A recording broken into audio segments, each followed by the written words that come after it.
juta getar membela yang benar. Merdeka! Wah, semangat!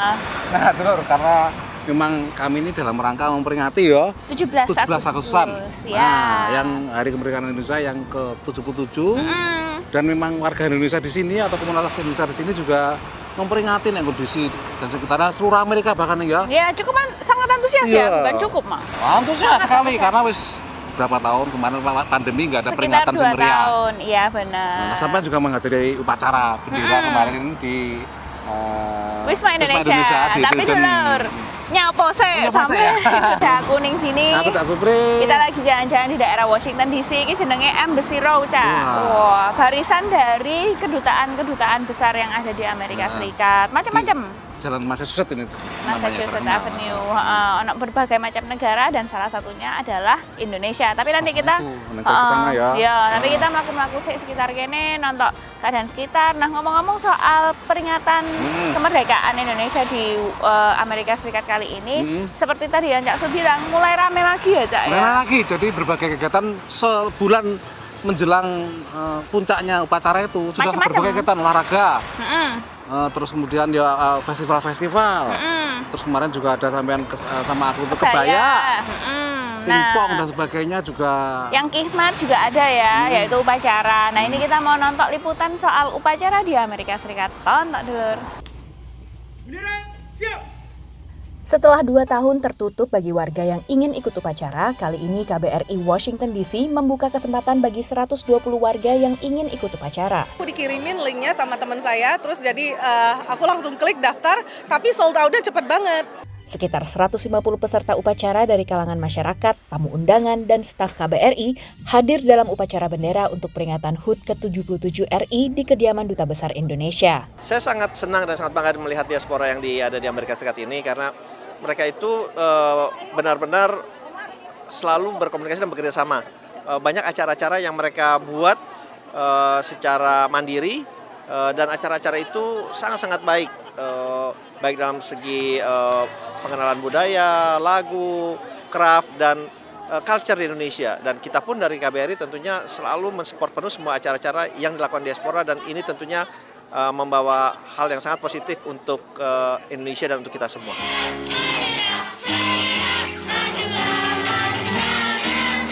Tak ketinggalan anak-anak diaspora Indonesia ikut berpartisipasi dalam Aubade Lagu Perjuangan dan Daerah. It was like so fun that I get to experience this with my friends and that I get to learn more about my culture. Mayoritas peserta Aubade adalah anak-anak diaspora Indonesia yang lahir di Amerika Serikat. Bahasa Indonesia, apalagi bahasa daerah, bukanlah bahasa pertama mereka. Nggak panjang-panjang lagu daerahnya, tapi saya pikir anak-anak perlu tahu bahwa Indonesia itu kaya dengan lagu-lagu Indonesia, dengan segala macam budaya, dan dari 15 lagu daerah itu kan 15 bahasa ya, plus bahasa Indonesia, jadi 16 bahasa yang mereka pelajari sedikit gitu. Selain untuk bertemu dengan saudara sebangsa, upacara juga jadi ajang mengobati rindu tanah air. Kemarin saya sempat homesick kan, ketemu sama teman-teman, sama orang-orang baru lagi dari Indonesia, plus makanannya mantap.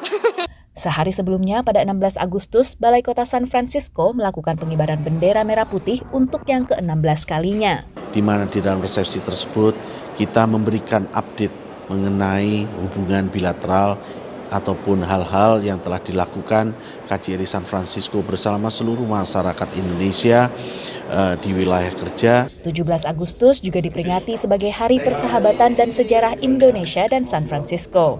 Indonesia is a rising economic power in Southeast Asia and in the world, and with the population, with the natural resources, with the good leadership that you have, the diligence of the workforce, I'm looking forward that we're going to see many more exchanges, especially in the economic area, in the future between our two countries. Selain pengibaran bendera merah putih, Balai Kota San Francisco juga diterangi lampu LED bernuansa merah putih sebagai penanda Hari Kemerdekaan Indonesia.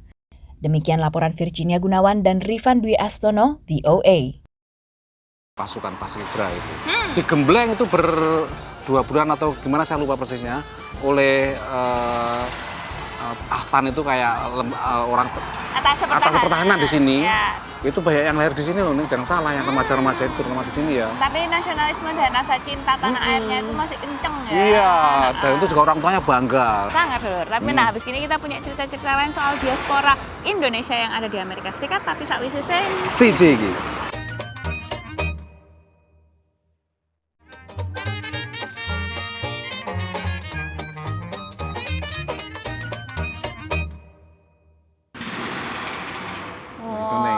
Lihat nih, pagernya dihiasi oleh warna merah putih ya. Iya, Ra. Jadi berhiaskan diri. Nah, karena emang sudah dipasang mungkin berapa minggu, 2 minggu, 3 minggu yang lalu ya Ning ya. Iya, oke. Dan Nah, ini emang semangat itu walaupun jauh dari tanah air, tapi tetap juga bersemangat untuk merayakan semeriah mungkin ya. Nah, tapi ya biasanya nek kene iki dhisik ana sejumlah acara juga nek gedung KBRI ya. Walaupun memang pusat kegiatan itu biasanya terjadi di namanya Wisma Indonesia.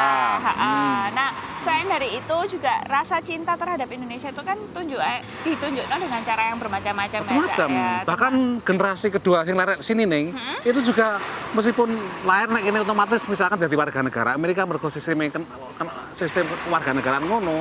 Cuman ya akeh sing masih cinta tanah air, masih merasa leluhurnya di Indonesia. Ingat akarnya. Wah, itu susah dihilangkan. Nah, salah satu caranya itu dengan berbakti dan berbagi kepada teman-temannya yang ada di Indonesia dengan mengajarkan bahasa Inggris. Nah, misalnya nek kene ngomong cah cicus bahasa Inggris ya to. Weh. Tanya itu lur. It started off by me just tutoring my cousins, my relative, and I realized that a lot of people are actually really willing to contribute and they want to share their skills. Berawal dari mengajarkan bahasa Inggris kepada keponakan dan keluarga, sebuah ide besar pun lahir. Make a small contribution to the educational disparity gap in Indonesia. Inilah Nadia Al-Arif, remaja 18 tahun yang baru lulus SMA ini merintis The Flutter Project bersama sahabatnya Zaila Ihsan. Misinya mengangkat dan memberdayakan anak-anak Indonesia yang memiliki potensi untuk berkembang. Melalui The Flutter Project, mereka menjembatani para diaspora muda yang ingin berbagi, mengajar bahasa Inggris kepada remaja di Indonesia yang tak memiliki akses ke sumber-sumber pengajaran. Dan inilah suasana belajar mengajar yang dilakukan secara daring dari rumah orang tua Nadia di Rockville, Maryland. Bekerja sama dengan Yayasan Badan Amil Zakat Nasional atau Basnas, mereka mengajar murid sekolah Cendikia Basnas di Bogor, sebuah pesantren untuk siswa berbakat. Azma Zubir adalah salah satu dari 60 pengajar di The Flutter Project. Menurut mahasiswa tingkat 3 ini, menjadi bagian dalam proses hidup siswa yang mencoba menguasai bahasa Inggris memberinya kepuasan. Saya dulu juga pindahan dari Indonesia dan pas dari Indonesia pas ke sini juga kebetulan juga belum bisa bahasa Inggris sama sekali. Jadi kayak ya udahlah coba dulu buat namanya ngajarin teman-teman di Indonesia gitu supaya nanti kalau misalnya ada opportunity untuk mereka jadi mereka nggak harus ngadepin sesuatu yang kayak Asma pas di sini belum bisa apa-apa gitu. Berbeda dari kelas konvensional, setiap sesi yang terdiri dari 1 atau 2 pengajar dengan 2 siswa dimulai dengan obrolan santai agar proses belajar tak bersifat satu arah. Because they're closer in age, even though it has its challenges at times, I think it's really allowed the students to have a more human connection with with the language as well, because being able to share those experiences and having parallel experiences, even though a lot of these students and tutors are from the opposite ends of the globe, it really connects them more. Metode pengajaran ini diakui efektif oleh Evi Sylvia, guru bahasa Inggris di Sekolah Cendikia Basnas. Karena memang metode pembelajarannya ini lebih menekankan kepada ketertarikan anak. Jadi memang sesuatu yang ditertarik oleh anak itu memang itu sangat berpengaruh sekali dalam proses pembelajarannya. Karena ini memang pembelajarannya itu lintas teman sebaya lintas benua. Hasilnya tak hanya peningkatan kemampuan berbahasa Inggris. Salah satu siswa, Sabil Akmal Muzaki, kini juga mulai mengajar kepada teman-temannya. Tapi alhamdulillah setelah mengikuti kegiatan Flutter Project ini, jadi saya jadi bisa lebih bercakap bahasa Inggris secara langsung dan saya juga bisa mendapatkan kepercayaan diri untuk bisa berbicara bahasa Inggris. Inisiatif The Flutter Project amat diapresiasi oleh Ahmad Kamaludin, Kepala Sekolah Cendikia Basnas. Di saat mereka sedang sibuk belajar ya di negara maju ya, yang sangat sibuk sekali, masih ingat dengan negara mereka ya, dengan apa kontribusi yang bisa disumbangkan. Inisiasi dan ide dan kepedulian anak-anak ini, selalu anak muda jarang yang bisanya di usia mereka masih ingat kontribusi untuk negara. Dan seperti kupu-kupu, para remaja diaspora Indonesia ini akan terus mengepakkan sayapnya melintasi batas negara, memberi manfaat kepada semakin banyak siswa melalui The Flutter Project. Dari Rockville, Maryland dan Jakarta, Ahadian Utama, Aryono Arifin, Nia Iman Santoso, VOA. Nah, yang menarik itu di Amerika ya, Cak ya. Walaupun bendera bangsa lain itu bisa dinaikkan ya, Cak ya. Bisa itu. Misalnya di rumah itu kadang-kadang juga ada yang naruh bendera atau aksesoris tertentu. Kalau kita lihat di Amerika itu memang kebebasan untuk menunjukkan identitas itu cukup nggak apa-apa. tinggi. Lalu habis ini kita punya cerita lain soal diaspora Indonesia di Amerika. Tapi saling seseng. Siji.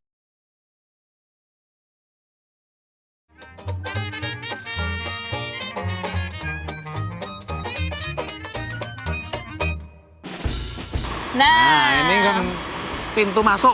Wah, gerbang dari kedutaan besar Republik Indonesia. Di sini, aku pertama teko nek kene enggak enak pageriku. Oh, iya. Jadi wong udah bebas metu ngono. Mosok. Iya. Agak aman lah. Ya aman sarana apa-apa iki kadang-kadang tadi dhisik ono jenenge ngono emperan kono kae wong tunawisma masing turun nek kono. Itu kemudian kira-kira zaman 10 tahun kepungkur 7 tahun kepungkur terus di resmine ngene iki aturan standare kudu ono pageri dan sebagainya. Pagernya lumayan nganggo pasang bendera. Iya. Nah, dulur, ngomong-ngomong soal diaspora Indonesia sing ono ning Amerika, macam-macam ya, Cak ya. Dan juga karyanya juga macam-macam. Ini ada seorang komikus. Wah, komikus itu kan juga satu bentuk apa ya? Apresiasi seni. Ya, dan bisa menyertakan juga budaya-budaya Indonesia dalam hasil karyanya. Dan menariknya dia itu juga berpartisipasi dalam Comic-Con terbesar di Amerika Serikat. Yang pentau denek nih guna kuto-kuto nek Las Vegas yang kondisi kadang-kadang teko rene yo. Iya, tapi beda-beda ya. Ini Comic-Con di San Diego, salah satu yang paling besar di Amerika Serikat. Tak dulu ceritane. Salah satu pameran komik dan budaya pop terbesar di Amerika, San Diego Comic-Con International, kembali digelar secara langsung setelah sempat ditiadakan pada tahun 2020 dan 2021 akibat pandemi COVID-19. Yang istimewa, di San Diego Comic-Con kali ini terdapat stand berisi komik-komik dari Indonesia yang dibawa oleh Visi 8 Entertainment. Visi 8 itu sebagai sebuah platform buat kolaborasi antar kreator, antar negara. Jadi bagaimana kita justru pengen mengangkat para kreator yang dari Indonesia, dari lokal, untuk diperkenalkan kepada global market. Sebanyak 5 IP, singkatan dari Intellectual Property atau karya orisinil yang dibuat untuk tujuan komersial dari Indonesia, diperkenalkan di San Diego Comic-Con. Kenapa kita memilih misalnya Amerika? Karena menurut kita, kalau kita launching IP di regional kita dulu baru keluar, itu malah jadi akan terlalu panjang dan susah gitu kan gitu. Kenapa enggak kita mengembangkan IP dengan standarisasi yang sudah lebih tinggi di sini, sudah lebih mature marketnya. Setelah di sini ternyata berhasil, baru kita masuk ke market Indonesia lagi. Agar IP dari Indonesia ini bisa lebih mudah diterima pasar Amerika, Visi 8 mengajak seorang penulis komik ternama Amerika dan ahli efek visual untuk film yang juga dikenal sebagai penulis komik dan co-creator dari Bloodshot, yaitu Kevin Van Hook, untuk bekerja sama. My big interest was dealing with Southeast Asian mythology and folklore. So I'm writing 3 books a month for Visi 8 and 3 monthly comic books. And then also consulting with them about starting up the business and how to have a presence here at San Diego Comic-Con and how to get distribution and all those things. Anything I can kind of share with them from my experience of doing this all these years to kind of help save them some of the pain of doing it on your own. Berada di San Diego Comic-Con memberikan kesan tersendiri bagi Triandika Anjani yang ikut menggarap salah satu komik yang diperkenalkan di sini. Challenge yang besar pas memulai apalagi sih yang paling deg-degan, tapi untungnya pas udah kayak set up dan kita udah ketemu dan ngomong langsung sama orang, dan rasanya lebih enak sih, lebih lancar bisa nyeritainnya juga. Seorang pengunjung pameran bernama Jacob Schober yang juga seorang professional gamer mengatakan, all the stories look really interesting. I mean, they're all varied with really interesting characters, interesting plots by what I can see from the covers and the posters and the little previews, so I'm really keen to read them. Ryan Laksamana yang ikut menjadi pembicara di salah satu panel di San Diego Comic Con bersama ahli visual effect film-film seperti Star Trek dan Mandalorian mengatakan rencananya komik-komik ini akan dikembangkan menjadi animasi, film, serta video games. Dari San Diego Comic Con, Irfan Ihsan dan Ronan Zakaria, VOA. Nanti, sekicik, soleh. Bikin kita otaknya saat dandane di nyar, makanya emang waktu rame suaranya dulu ya. Memang ini kebetulan konstruksi perbaikan jalan, gorong-gorong nek sektare KBRI iki. Iya, jadi memang daerah sini jadinya tuh macet. Susah cari parkiran. Angel. Bejo sampai kudu ngimpi dhisik untuk oleh parkir mobil pas awan-awan untuk pas malam Minggu. Malam Sabtu wangel kayak mang rame termasuk pusatnya Kuto nek gitu loh. Iya, nah dulu habis gini kita mau belajar bahasa Inggris karena anak Jakarta neko-neko tapi sakwise sing siji iki.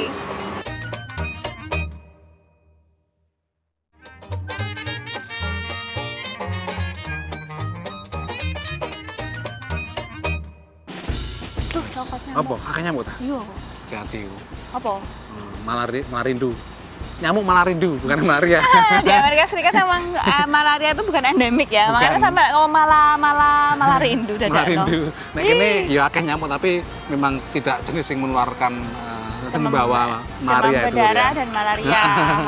Jadi memang bukan penyakit endemik di Amerika Serikat. Nah kami masih berada di lingkungan Embassy Row, nenggon daerah Burine di Pong Circle.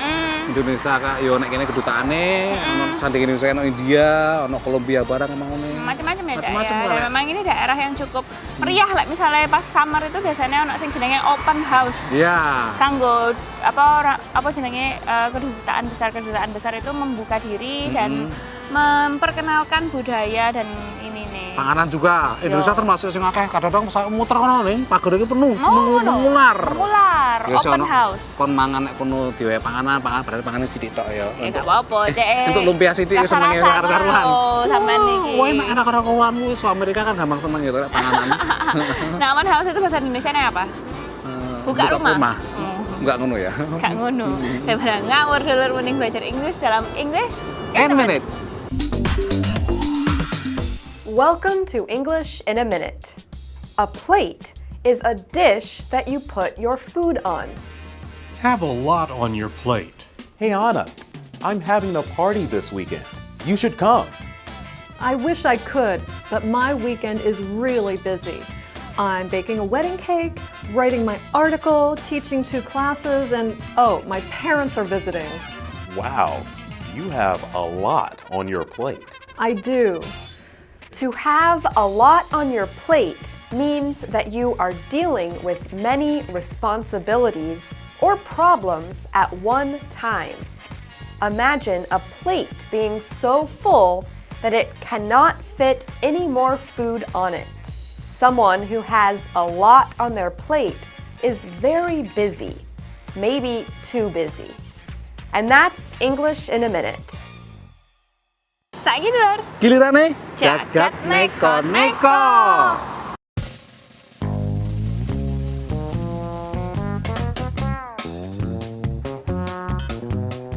Beruang memang seneng madu lur, tapi nok Turki anak beruang iki diduga teler mergo mangan madu edan utawa nang bahasa Turkine balibal.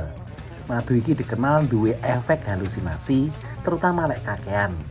Warga nemono anak beruang iki mlaku hiat-hiut lan kerep ambruk nang lemah. Terus diunggahno nang mobil pickup digawa nang rumah sakit kewan.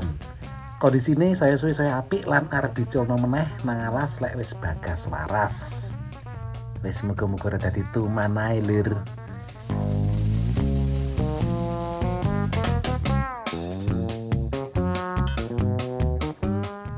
Iki robot kalau mau anggota.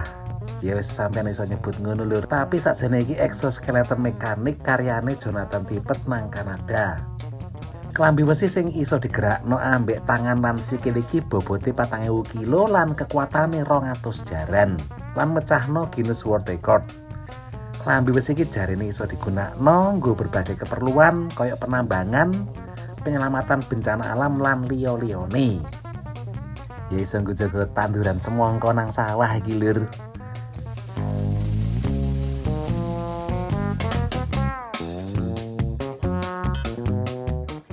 lagi enak-enak konferensi pers, Premier utawa Kepala Pemerintahan Provinsi Ontario Kanada, Doug Ford, diganggu ambek tawon lur.